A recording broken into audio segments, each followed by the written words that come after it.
We're back with a bonus conversation you'll only see here on CBS News, New York.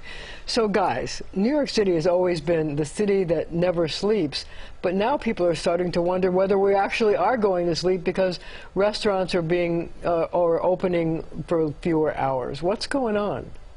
Yeah, well, you have to remember we were going through one of the toughest labor crises that I've ever experienced in 14 years.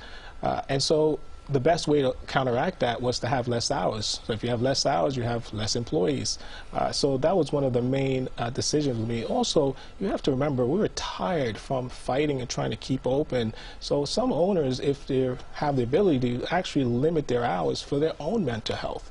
Right, so we also have to think about that, and that's two of my reasons as well. So do you open fewer hours? Yeah, I used to open 11 in the morning. I open now at 2, and I used to be closed. Yes, so 2 in the afternoon. You give up the lunch hour because of this? Absolutely. Yeah. No, is this because you're not getting foot traffic, or because you can't get staff? What's going on? Well, staff was number one, and then after that, it's about, okay, where do we get foot traffic? Yes, we have a nice neighborhood place. We could market to get foot traffic, but at the same time, if we don't have the labor to staff those hours, what does so do you think that late hours were going to return at any point, Andrew? I think they will. I was speaking with my friend who has a diner for like 30+ years, and he said he was embarrassed because he's opening up much later and he's closing much earlier, and he has a much smaller menu, not the big old-fashioned diner menus. And he was saying there's various reasons that have impacted this, but I think we will get back. There's still a lot of great nightlife.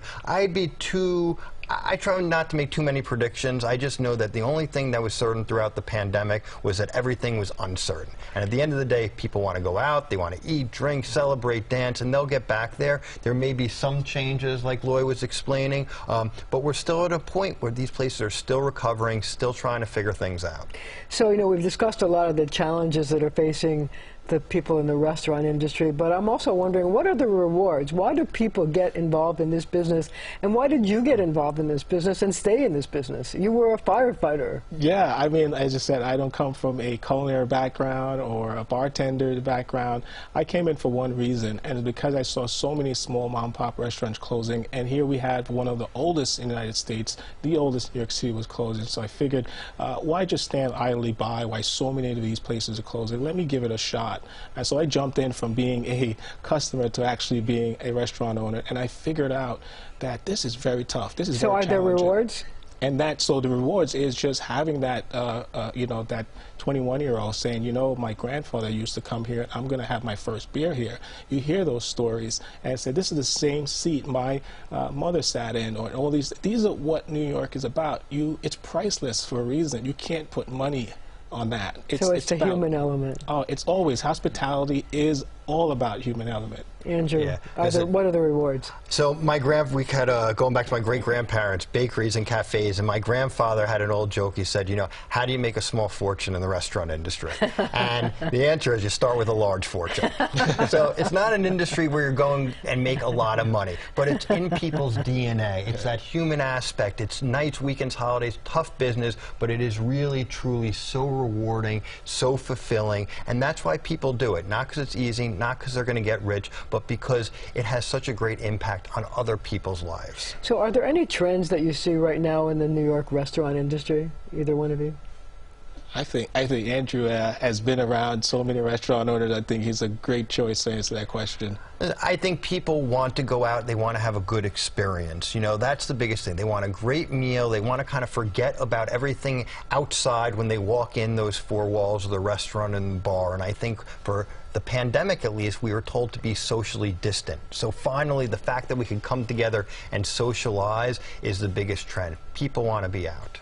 So what advice would you give to people who might want to get into the restaurant industry but hear about all the hurdles? They hear about the red tape.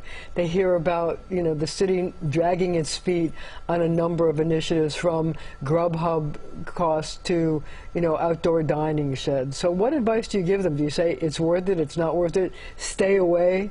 I mean, what's the advice? Go see a therapist. And after that, if you still want to open up a restaurant, therapist. I mean, get into it. I mean, just my personal view on things is The number one thing is just staying as close to your customer base as possible.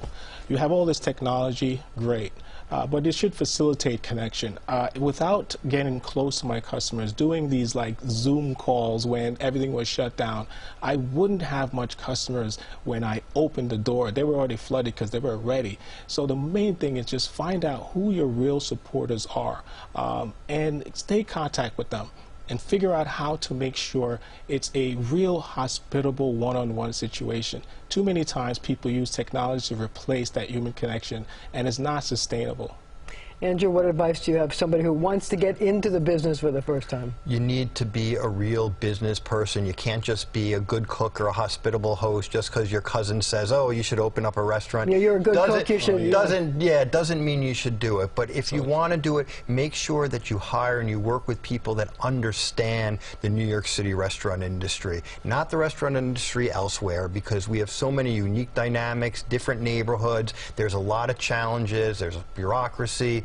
But like I said, it really is a fulfilling industry to be in, but it has to be for you. So work with good people, hire good people, and get ready to work. Well, thank you both for joining me, and thank you for joining us as well.